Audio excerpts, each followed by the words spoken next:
Hello students, आज हामी cardinality relation of two sets overlapping set को हामी हेर्दैछौँ। यहाँ भेन डायग्राम छ। यहाँ भेन डायग्राममा हामी देखाउँछौँ त्यो कार्डिनल रिलेसनहरु।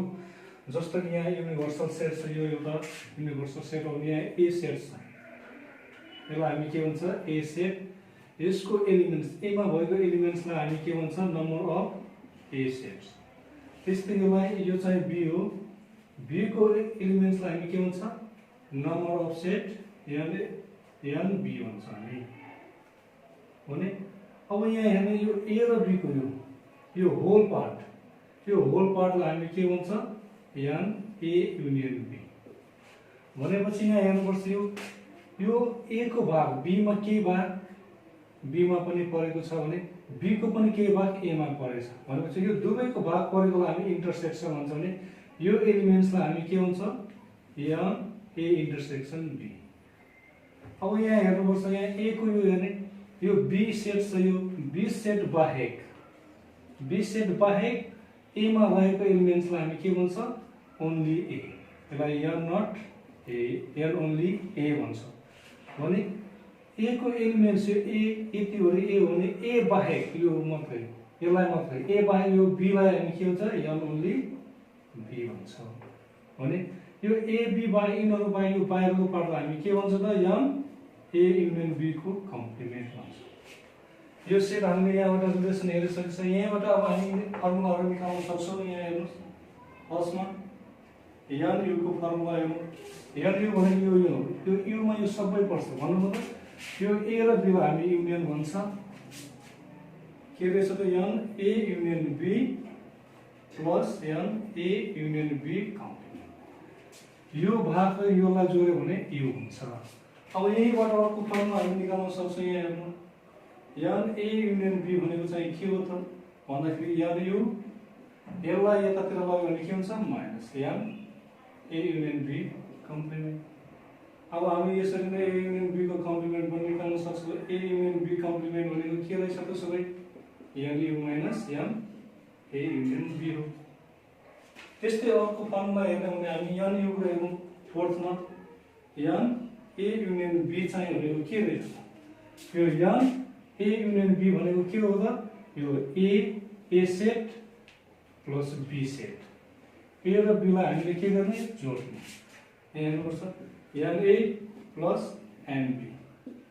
अब यहाँ हेर्नुपर्छ यहाँ एन ए भन्दाखेरि यो पार्ट फेरि आछ, एन बी भन्दाखेरि फेरि यो आछ। यो कतिचोटि आयो टु टाइम्स भनेपछि यो एउटा मात्र भएको यसलाई हामी के गर्ने सबट्र्याक्ट गर्ने एन ए इन्टरसेक्सन बी हो। अर्को यसको फर्मुला हेर्ने भने यहाँ हेर्नुपर्छ यो ए युनियन बी भनेको यो n only A n A intersection B n only B. यो तीनटालाई जोड्यो भने के हुन्छ त ए युनियन बी पनि हुन्छ। N only A plus n only B plus n A intersection B. अब त्यसैले यहीबाट हामीले पाँच नम्बर फर्मुला यहाँ हेर्नुपर्छ हामीले एन यु। अब हामीले 5 मा हेर्नु एन यु भनेको चाहिँ के हुन्छ त अघि हामीले के हुन्छ एन यु भनेको n A union B plus n A union B को कम्प्लिमेन्ट भनेको छ भने एन ए युनियन बी भनेको के रहेछ त अर्को n A plus n B minus n A intersection B पनि रहेछ। सो यसलाई हामीले यसरी गर्न पनि सक्छौं n A plus n B minus n A intersection B plus n A union B को कम्प्लिमेन्ट। अर्को फर्मुला यो राखेर पनि गर्नुहुन्छ n only A plus n only B minus n plus n A intersection B plus n A union B को complement. अब अर्को formula हामी हेर्दैछौँ। अब हामीलाई एन ए चाहिन्छ। एन ए हामीलाई चाहियो भने कसरी निकाल्ने एन ए को एन ए भनेको के हो त यो सबै पार्ट हो। ए भनेको यो सबै यो पार्ट के मिलेर बन्छ n only A plus n A intersection B n only A plus n A intersection B. यहीबाट अर्को हामीले निकाल्न मिल्छ फर्मुला एन ओन्ली ए भनेपछि के हुन्छ त एन ए यो साइडलाई यो एन ए इन्टरसेक्सन बी लाई साइड चेन्ज गरिदियो भने के हुन्छ माइनस ए इन्टरसेक्सन बी। त्यस्तै एन बी को फर्मुला पनि same n only B plus n A intersection B भनेपछि यहाँ हेर्न सक्छ एन ओन्ली बी भनेको के हुन्थ्यो रहेछ उसो भए n B minus n A intersection B हो। कक्षा 9 का भाइ बहिनीहरुले हेर्ने एक्सरसाइज 1.2 को क्वेशन नंबर 3 को ए if n u equal to 85 n a equal to 48 n b equal to 50 and n a intersection b equal to 28 fine हामीलाई पत्ता लगाउनु पर्ने के हो n a union b हो अर्को a union b को कम्प्लिमेन्ट र n only a n only b यो चारवटा हामीलाई पत्ता लगाउनु पर्ने छ। अब यहाँ हेर्नुपर्छ सल्युसन हेयर हामी गरिसकेको छौँ भने n u हामीलाई गिभन के छ पहिला गिभन छ n equal to 85 n is equal to कति छ 48 n b is equal to 50 n a intersection b equal to 28 now हामीलाई फर्स्टमा के पत्ता लगाउनु हुनेछ n a union b n a union b को फर्मुला के हो हाम्रो n a plus n b minus n a intersection b n a भनेको कति छ यहाँ 48 plus n b भनेको कति छ 50 minus 28 अब यो दुईटालाई जोड्ने 8 98 minus 28 0 9 minus 2 7 यो हाम्रो आएको नम्बर आयो फर्स्ट एन्सर सेकेन्डमा हेर्नु सेकेन्डमा हामीलाई के हुनेछ n a union b को complement n a union b n u minus n a union b हो किन हामीले a union b पत्ता लगाइसक्यौं अब n u भनेको कति छ यहाँ 85 a union b भनेको 70 कति हो 50 त्यस्तै थर्डमा हाम्रो यहाँ छ थर्ड हेरौँ थर्डमा के हुन्छ n only a n only a को फर्मुला के हो हाम्रो n a minus n a intersection b n a भनेको कति छ हाम्रो 48 minus intersection 28 0 2 त्यस्तै अब हाम्रो फोर्थमा के भन्छ n only b n only b को n b सेम हो a जस्तै n b minus n a intersection b n b को भ्यालु कति छ 50 minus 28 कति हुन्छ त 22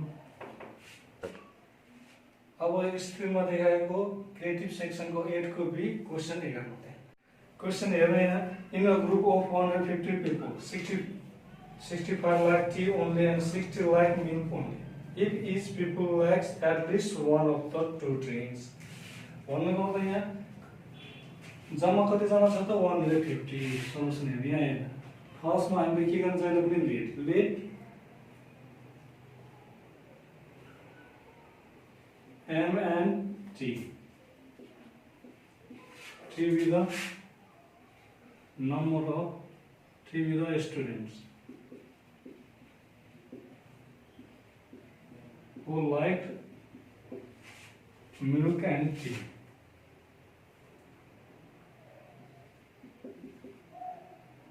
Milk and tea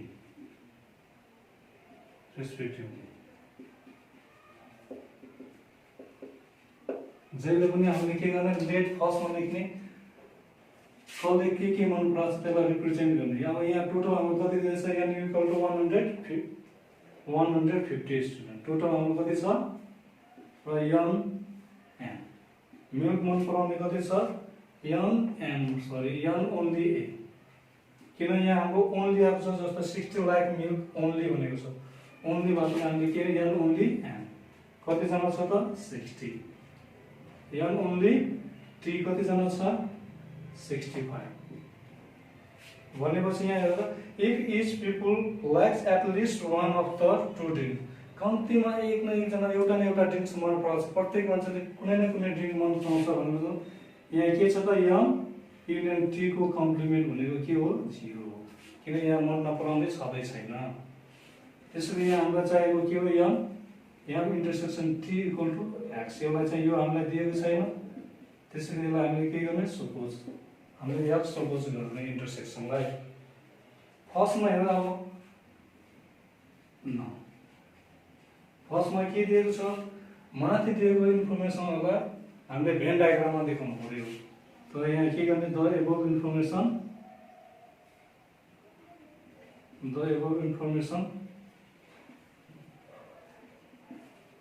is shown in Venn diagram. Venn diagram में हामीले दिएको इन्फर्मेसनलाई हामीले देखाउने हेर्ने भेन डायग्राम हो।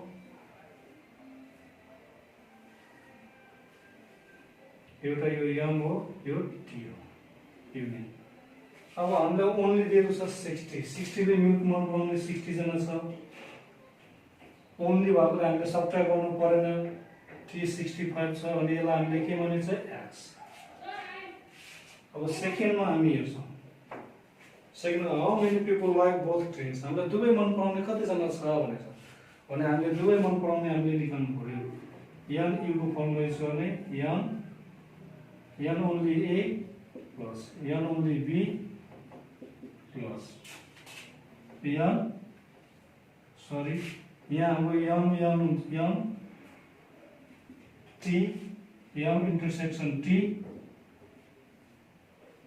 प्लस एम युनियन टी को कम्प्लिमेन्ट। एम यु भनेको कति छ हाम्रो 150 equal to 60 plus 65 plus X plus 0। 150 equal to 125 plus X. यहाँ बाँकी यसको बाँकी भाग यहाँ 150 minus 125 equal to x. Therefore x is equal to 25. दुईवै मन पराउने कतिजना रहेछ त दुईटा। therefore m इन्टरसेक्सन t दुईटै मन पराउने कतिजना रहेछ त 25। अब हामी थर्डमा हेर्छौँ how many people like T.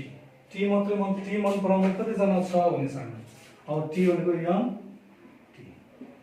N only T plus M intersection T. N only T कति छ हाम्रो 65 प्लस 25 कतिजना रहेछ त दुवै सरी एन टी मात्रै मन पराउने कतिजना रहेछ 90 जना। आइडीमा हेर अब मिल मन पराउने कति छ त एम को फर्म के n only M plus M intersection T. N only M भनेको कति छ त त्यहाँ 60 प्लस 25 कति भयो जम्मा 85। यो दुईटा एक्जाम्पलले सेट च्याप्टर सबै एक्सरसाइजहरु कभर हुन्छ। त्यसैले अब नेक्स्ट भिडियोमा हामी अर्को च्याप्टर देखाउनेछौँ।